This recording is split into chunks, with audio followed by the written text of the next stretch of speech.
All right, guys, welcome back to our teaching in the book of Ruth. Now, the last time we were here, we were beginning chapter 1, where we were introduced in the narrative to the story. Basically, at this time, is centering around Naomi. Now, we understand that the chief heroine of the book will be Ruth, but at this time, early in the narrative, we center on Naomi, who, now let's go back and look at what happened. Her husband Elimelech, this was during the time of the period of the judges, and there was a famine in the land, and he wanted to escape the famine, leaving Bethlehem, the house of bread. And we note the irony that was in that particular study of house of bread, Bethlehem, and going down into Moab. But nevertheless, he wanted to escape the famine that was in Bethlehem, and he went down to Moab, the sense of that which was forbidden. Again, Deuteronomy 23. Go back and check out the previous video that we did in this particular section of the teaching. But he wanted to escape the famine, so he went down into Moab, looking for prosperity, looking to preserve his family. But he took his sons with him as well, his wife and his two sons. But instead of having prosperity, there he died. But also, too, now, his two sons, who were men at the time, also took wives, and they died, leaving Naomi, the chief interest of the story at this point, bereft of her husband and her two sons, and all she had left remaining was her daughter-in-laws. And thus the message came to Naomi that there was food. God had visited his people with food in Bethlehem, the house of bread. God had given bread. And so she determined in her mind, having nothing else, to return back home. And so she considered her daughter-in-law, the plights of her daughter-in-law. Remember, both her daughter-in-laws were Moabites. Go back and check out the previous video. And no doubt they would not have a good life in Israel. And also, too, understanding the levirate custom that is, that it was traditional in Israel for once a woman's husband died and left no children, that the brother of her husband should marry her to bring up children to his name, to the name of his dead brother. But since Naomi was old, she had no husband, and she was well beyond bearing of children, she urged her two daughters to return back to Moab, to her to actually their mother's house. I like how that woman idea, the idea of women being centered in the book of Ruth, which is also fitting for the book of Ruth. For the heroine, the hero of the book is a woman herself, that is Ruth. But even as it centers with women, and you'll see that as we continue the text. So she is concerned for her daughters to go back. There is no hope, and that's the idea. There is no hope in her of having children, and if she even would remarry and have children, would they even wait so long a time for the children to grow up and then marry them? No. The best thing for her daughter-in-laws to do, go back to the houses of their mothers, remarry, and may the Lord bless them. And so basically this is what we see as Naomi has made up her mind to return back to her homeland, and we understand the condition that she's in. First of all, it was already an impoverished condition. Remember, there was a famine in the land to the which her husband had left in the first place. And now she has no husband, she has no sons, she is even more impoverished, and we're going to see that as we study the remainder of the text. She is even more impoverished as she returns to the land, and she is thinking about her daughter-in-laws, okay?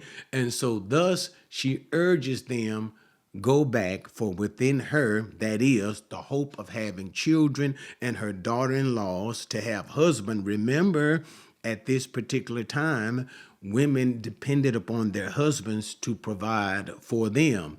This is not for us today to take some sense of a positive or a negative, or in other words, to try to look at it from the lens of Western culture today. Do not do these things, because if you do, you'll miss the beauty of the text, and you'll also miss how important it is to see how Ruth responds to her mother-in-law. But anyway, okay, it's time for us to get into the next part of the text. So let us now continue with the responses of both Orpah, the two daughter-in-laws of Naomi, Orpah and Ruth. So we begin in verse 14, and we'll complete this chapter in this study today as we look at the response of Ruth as it highlights her loyalty and commitment to her mother-in-law. And what do these things actually mean? Okay, verse 14. And they lifted up their voices and wept again, and Orpah kissed her mother-in-law, but Ruth clung to her. So we start in verse 14 with Orpah now listening to the urging of Naomi to go back. And it makes sense. And the whole point of it all, Naomi was really looking after her daughter-in-law. So she was showing love, care, and concern for her daughter-in-laws, understanding the times. That is, without a husband, these women would be in bad shape if they would go back to Israel. And remember, we talked about the climate of that day with reference to, remember, Deuteronomy 23, no Moabite is to enter into the assembly of the people of Israel. So there will be a natural sense of antagonism toward a Moabite woman if she were to return back to Israel with Naomi. So the point that I'm making, she is concerned for her daughter-in-laws, and Orpah understands and recognizes this concern, and she just simply yields to her mother-in-law's pushing her to go back home. And this is important, pushing her, because we see in verses 11 and 12, where Naomi says to her, return, my daughter. Verse number 11, and again, return, my daughter. So twice she urges her to return and go back to their mother's house. And so Orpah just simply says, fine. And with grief, she didn't really want to do this. So you can also see the love that these women had for one another as Orpah, the daughter-in-law, hugs her mother-in-law goodbye and returns back to her people. And it's also, remember now, interesting to note, she returns not only to her people, but her gods, that is, her idol gods. But we're not going to get into that just yet. Verse 15. Then, remember it said Ruth at the end of 14. Ruth clung. So you see Orpah leaving, but Ruth still staying there, holding to her mother-in-law. Then she said, that is Naomi, behold, your sister-in-law has gone back to her people and her gods. Return after your sister-in-law.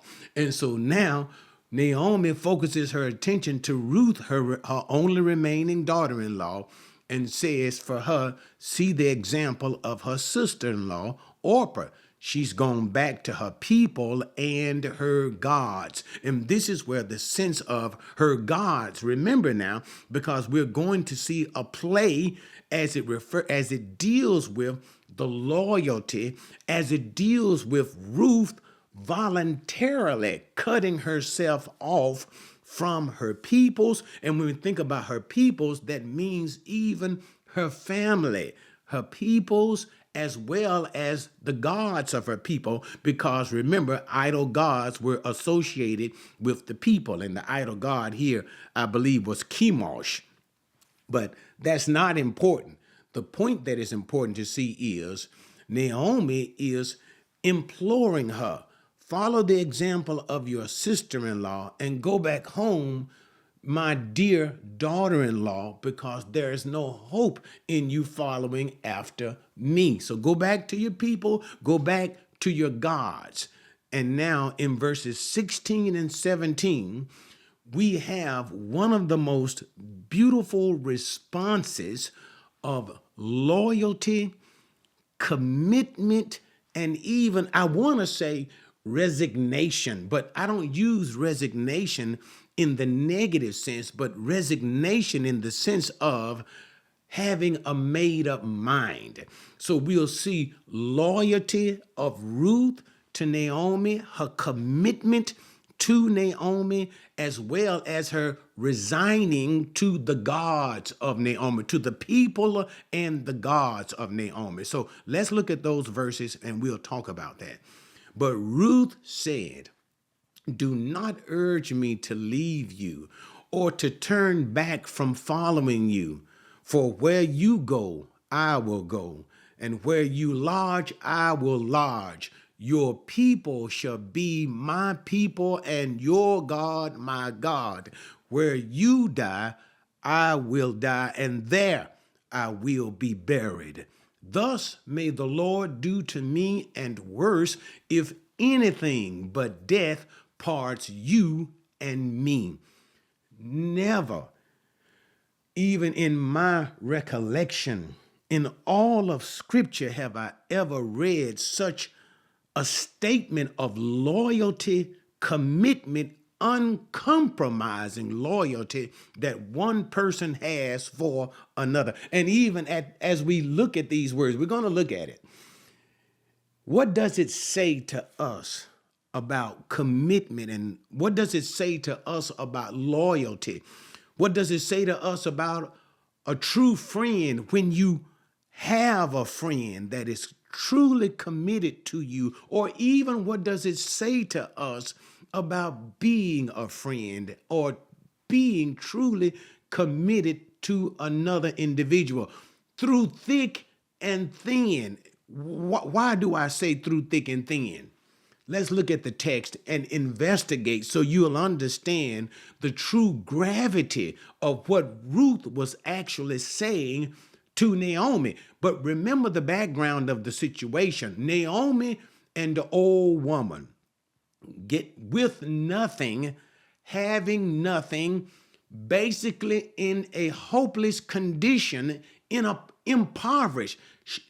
impoverished condition, okay? And not only that, also Ruth herself in an impoverished condition. But Ruth is a young woman, and as being a young woman, there is a sense of hope that she does have. And this is the reason why Naomi urges her to go back home to her mother's house, find a husband, remarry, change the condition of your life. Because if you remain with me, you will remain in a hopeless condition. So you have to see the issue, the customs. What makes Ruth's words so powerful? So what does she say? Let's look at each one of them. "Do not urge me to leave you or to turn back from following you." You can feel the pathos. Pathos means the emotion in her voice, in the words, as you look at her pleading with Naomi, "Please stop asking me to leave you. Please stop asking me to follow after you." Now listen, but what is she following after? A desperate and hopeless situation. So what does this say? What does it speak about? It speaks of absolute loyalty and devotion. Notice she continues to say, "For where you go, I will go. And where you," I like that. That woman is talking. "Where you lodge, I will lodge." In other words, the destination. Remember, she comes from, that is, Naomi hails, she comes from Bethlehem of Judah. But what does Ruth know about Bethlehem? Nothing. She's been in Moab all her life. She knows only her people, but no doubt, no doubt, she is known, she has learned about the God of Naomi. And clearly she is coming into faith. She has come to believe, she has come to trust in the God of Naomi. We're going to see that in the next part of this verse right here. But the point is, she knows nothing of these things through experience. When she says, what? Where you go. It's nothing about the people of Israel like that. But nevertheless, she is committed to remain with Naomi. Your people shall be my people. And remember, Ruth is a Moabitess. But what has she done? What has she decided for herself? To abandon, to let go of her own people, to let go of her own customs, her own traditions, and even think about what I am about to say. She decided to let go of her own family, to blood family, to follow after her mother-in-law, somebody who is of no blood relationship to her. So what does that speak when it comes to love, commitment, and loyalty of Ruth? And it is for this reason that God himself will reward that love, commitment, and loyalty. But nevertheless, going back to the text, your people, so we see what? She is willing to adopt the Jewish people as her people. And remember what I've been telling you guys all along about the antagonism between the Moabites and the Israelites. But nevertheless, it doesn't matter to Ruth. Your people shall be my people. And most of all, Yahweh, your God, my God, will be my God. She has adopted the God of Israel. And then she concludes to simply to say, in a most solemn way, where you die, I will die, and there I will be buried. That's the nail in the coffin. She has completely resigned herself. That's why I use that word resignation. She has completely resigned herself to her determined fate, her self-imposed determined fate to be with Naomi. And wherever Naomi goes, whatever the fate of Naomi will be, whatever happens to Naomi, the same will happen for Ruth. And wherever Naomi goes, she will die. There is always a sense, and sometimes I feel it in my bones as well, a longing for home, a longing for the ancestral home. But notice what Ruth has done. She has cut off all ties to her ancestry, her ancestral home, custom traditions, and even her family. And she says, there I will die and be buried. It takes your mind. Remember, let me just say this, and I'm going to move on. Remember when Jacob went down into Egypt? Remember that? And he was an old man, and Joseph had brought him at the end of the book of Genesis. And Joseph had brought his father and his brothers and their family, their clan, into the land of Egypt to try to survive the famine where Joseph could provide for them. And Jacob made Joseph place his hand under his thigh, that is, take a vow. He says, one day I'm going to die, son, but when I die, even though I have sojourned, just like Elimelech, even though I have sojourned, I have come down into Egypt to escape the famine. Egypt is not my home. It's not my land. Therefore, Joseph, swear to me on the day of my death, take me back to my homeland and bury me there. Don't bury me in Egypt. Why? I don't belong in Egypt. Take me home and bury me in my homeland. And this was the promise that Jacob made Joseph swear to him and his brothers. And Joseph did that. He took his father Jacob back to the homeland when he died and buried him in the cave of Machpelah, the place where Abraham and Isaac, as well as Leah, was buried. And so the point that I'm trying to make, you can see this, how remarkable the break that the break that Ruth has with her own people and her own ancestry. And it speaks of the loyalty that she has with Ruth and the commitment that she abandons her people in totality for the sake of clinging to Ruth. And at the same time, you know what I find that is so remarkable? As I think about Ruth, notice this is the third time, because notice in verses 11 and verses 12, Naomi said, return, my daughter. And then after Orpah decided to return back to her people and Ruth clung to her mother-in-law, notice Naomi looked at Ruth and said, Ruth, return. She told Ruth 3 times, go back, go back, go back to your people. What I find interesting is how in a parallel, but yet very contradistinct, it is very different sense, but it is very relatable. Go back to Genesis 12. We see that God called Abraham. Notice, it's a beautiful contrast. God called Abraham. The contrast here, Naomi told Ruth, leave. God called Abraham, but Ruth kept telling Naomi to leave.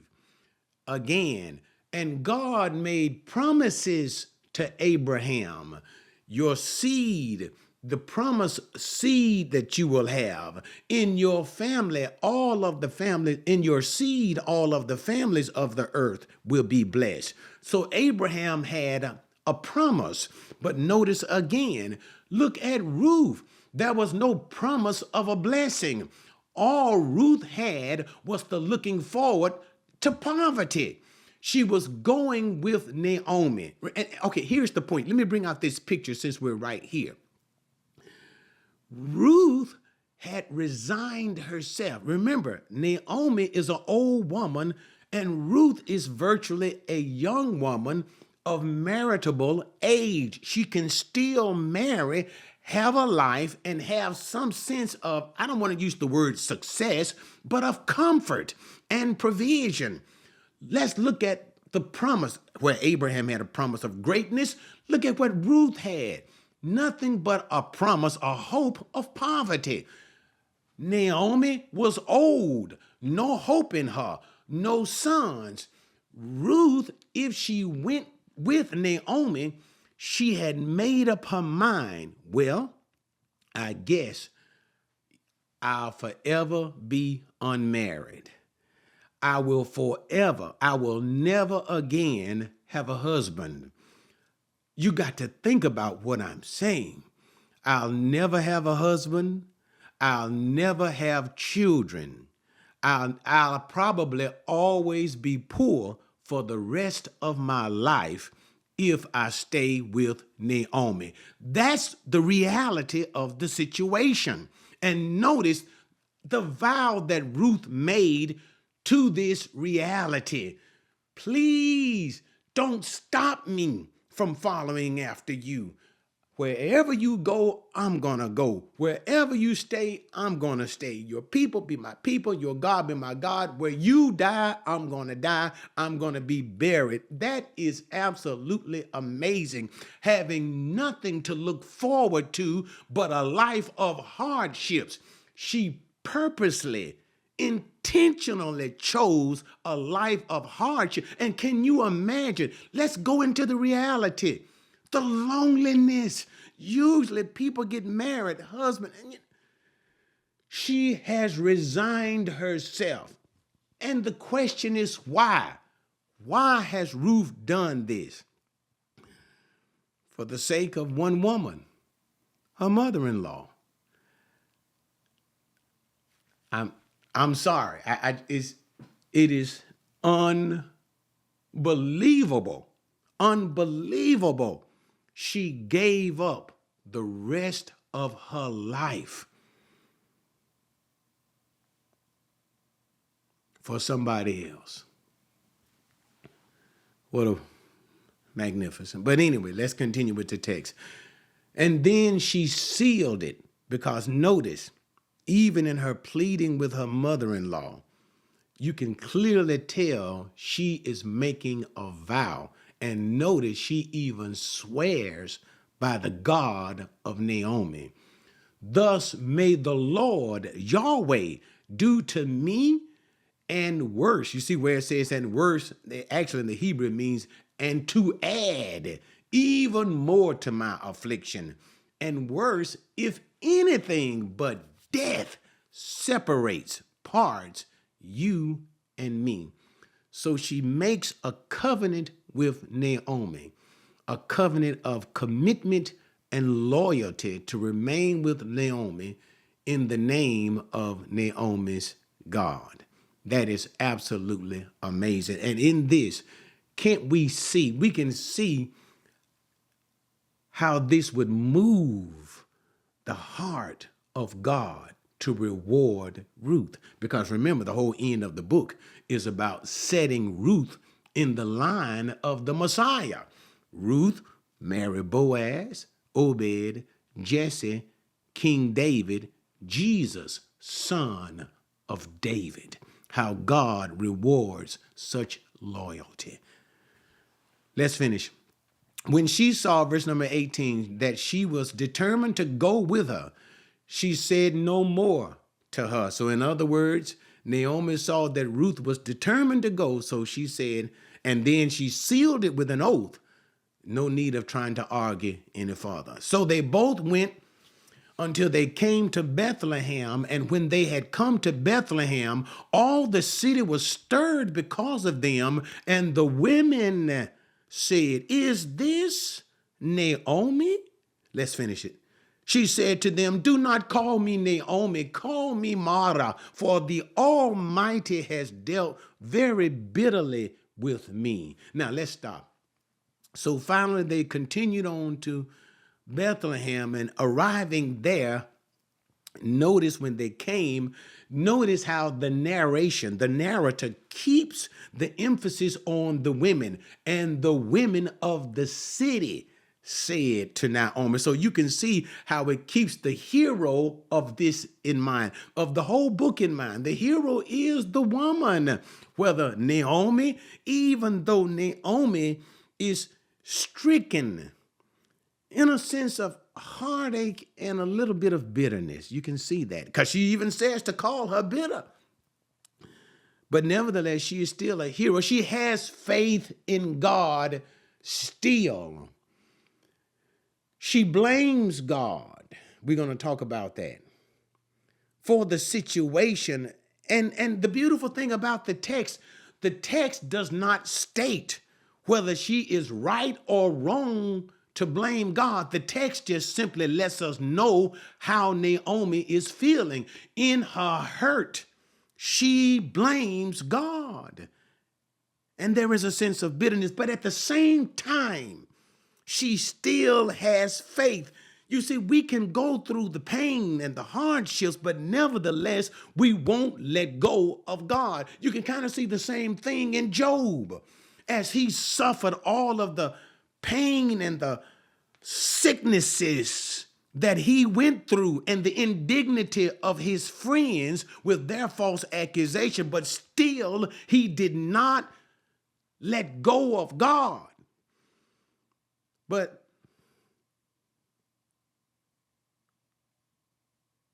she didn't understand it. The text doesn't say whether Naomi was right or wrong, but let me go back because I don't want to muse in that. Such a beautiful thing, how it leaves it blanket. Yes, God's providence is there, and that's what we can see in the text. But let me go on. I'm pondering and preaching at the same time. So the text continues on centering on the women, because the women are the heroes, by bringing in the women of the city. And they have noticed a visible difference in Naomi. Notice how the writing says, "Is this Naomi?" So the women clearly can see a difference in Naomi, how that no doubt there is a remembrance of how Naomi was 10 years ago plus in their minds, and how she looks now, poor, downtrodden, and haggard, as she enters back into Bethlehem. And so the women going like, wow, she looks bad. And so Naomi responds to them in verse 20 and says, and again we see the play on names, "Do not call me Naomi. Do not call me pleasant, but call me Mara. Call me bitter." And notice how she attributes the circumstances of her life to God. For the Almighty, El Shaddai, Shaddai, that's what she calls him. Shaddai brings in the sense, that's why Almighty, it brings in the sense of God's sovereignty and God's providence. That is how God is in control of all of the events. So by this usage, what is Naomi doing? She is attributing the bad things that happened to her to God. Now, what I was saying to you earlier, the Bible is not so much saying directly, God is punishing her. But this is how Naomi feels. This is what the text is trying to do. It is trying to let us see how she feels, whether rightly or wrongly. Still, she feels this way. And at the same time, she recognizes God is in the picture. So faith in God is still present. Now, the question, as I was musing earlier, is she right for feeling this way? It really doesn't say. The Bible just kind of leaves it up in the air. Only thing that God is wanting us to see here that we can say definitively is, I want to show you how she feels. For the Almighty has dealt very bitterly with me. And she continues to say, I went out full, but the Lord has brought me back empty. You see that? The Lord brought me back empty. Why do you call me Naomi? Since the Lord has witnessed against me, and the Almighty has afflicted me. So she says, the play again. Why are you guys calling me Naomi? Why are you saying, and that's her name, pleasant, as she relates back to her former situation? I went out full, that is, I left Bethlehem with a husband and 2 sons. I went out full, but now you see me returning back to you, even in a greater impoverished condition. I have lost my husband. I have lost my 2 sons. Now notice, even in the leery background, what do you see? Don't you see Ruth standing there? And she really, it's a beautiful thing how the book is going to play out. She really gives and lays no importance to Ruth at this time. At this time, she doesn't really see Ruth as a benefit to her at this time. Oh, but Ruth is going to be a wonderful benefit. Through Ruth, she will have joy again when she's bouncing that new baby, grandbaby boy on her knee. Through Ruth, once again, she will be fed, she will be provided for. Through Ruth, but at this time, she sees nothing but emptiness as Ruth stands in the shadows. I have returned empty. And what?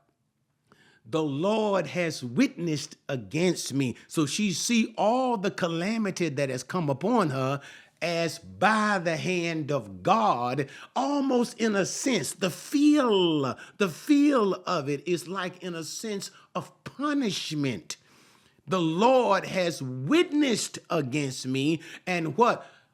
Shaddai, that is in God's providential hand, it says he has afflicted me. I like where it says the Hebrew, I love the Hebrew. The Hebrew says, Chera li, that is the evil to me. Or actually it says, Wa Shaddai Chera li, that is, and Shaddai, the evil, that is, this evil. She is saying, the way that you see me now, bereft of my husband, bereft of my two sons, empty and impoverished, this condition the Lord has brought upon me. So she is attributing. So you can see pain, bitterness in Naomi, but at the same time, faith. Is she right? It's not so much emphasized that she should say God is responsible for this. And at the same time, she is right. Is not God responsible in a sense for things that happen in the life of his people? And what do I mean? I don't mean it from a sinful perspective. I mean it from a permissive perspective. Let's go back. Let's consider the book of Job. What happened? The Bible was teaching Job 1 and 2, angels of God before God on a day. Satan comes in and God invites the situation. What situation? Have you considered my servant Job? Now, why is God bothering Job? God has literally incited it. And what did Satan say? I have previously attempted to get at him, but you have hedged about him. You have protected him. And God starts that situation. The point is, nothing could happen to God's people unless God permits it. And God works all things according to his sovereign will. That's an issue of the providence that we see here in this particular story. That's why Naomi keeps calling him Shaddai, Shaddai, Almighty God, the one who is in control of everything. And if indeed God is in control, then how could this have happened to me unless God brought it to me? So, yeah, indeed, she is right. How do we reflect on these things? There is a deeper pondering that we need to have in it. I can't get into it right now, guys, even though I want to. But let me just simply say this. There are times when we are afflicted and things happen to us. There are times when we suffer loss. Could be the loss of a loved one, a mother, a father, or even a child. There are times when sickness can come upon us. And you know, sometimes the most dreaded one, we hear the big C word, the cancer stuff. And we say, but I'm saved. And why has God afflicted me? I guess what I want to say, even as we have this text today, and God gives it, El Shaddai. Yeah, God did allow these things. And sometimes we don't know why. Sometimes we may never know why. But still, I guess I would say, keep trusting in God. Let me say it this way. I was talking to my church family not too long ago as I was reflecting on the book of Habakkuk. And Habakkuk, the very essence of that very short book, Habakkuk was bemoaning to God because of the sins of Israel. And he said, God, you're holy. And the people of Israel are just sinning like they have lost their mind. How is it that a holy God can allow so much sin?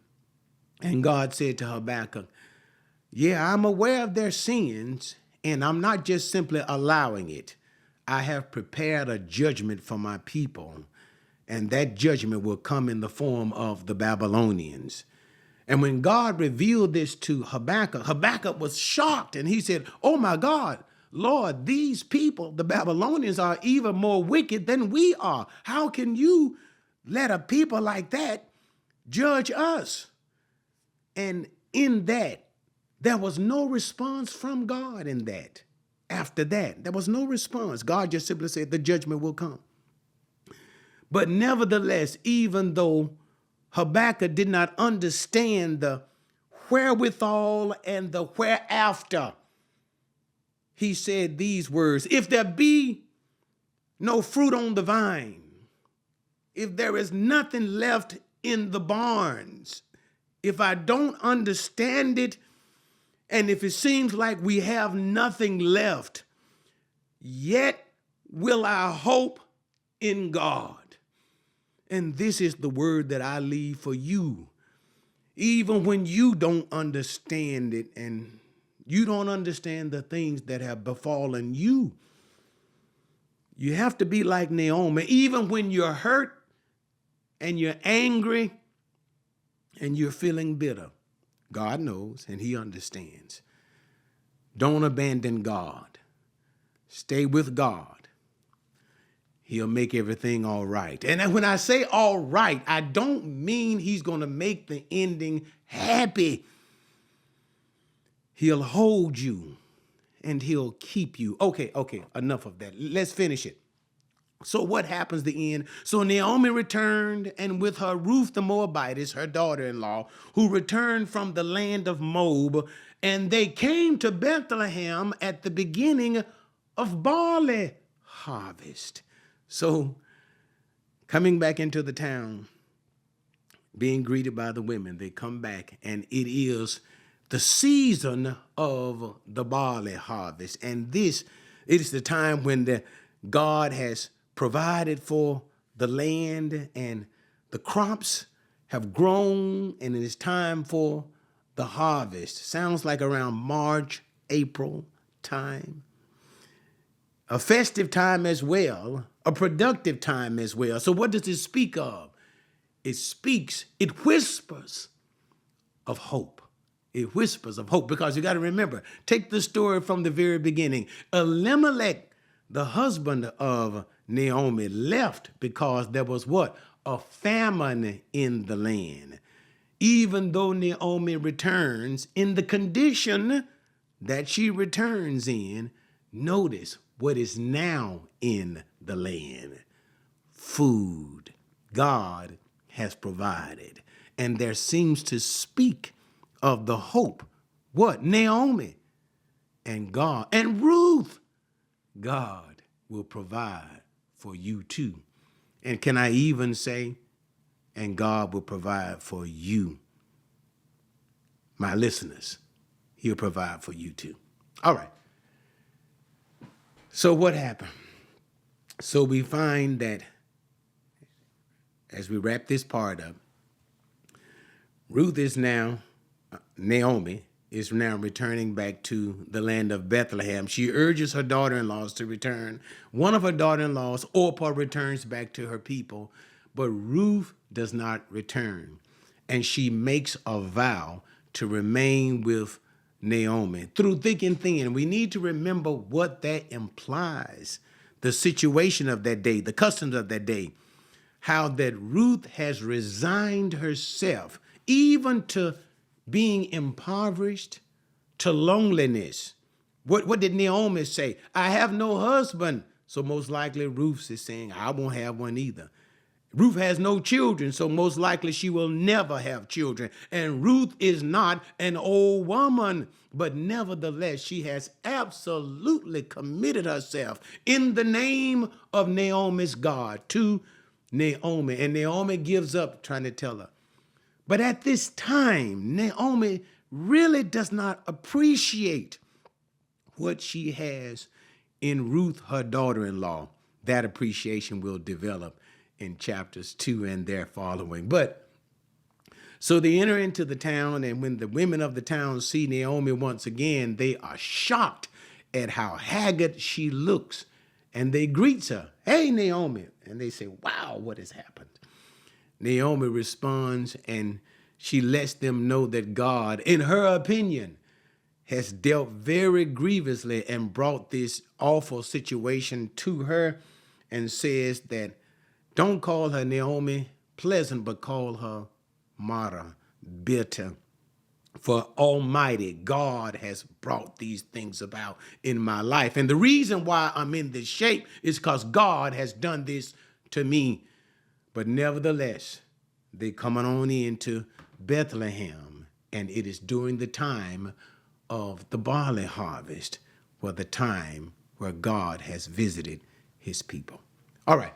Thanks so much for joining me, guys, with that study. Join me next time as we continue on in the barley harvest. And now Ruth will begin to take center stage. And now we will see how Ruth has become a blessing to Naomi.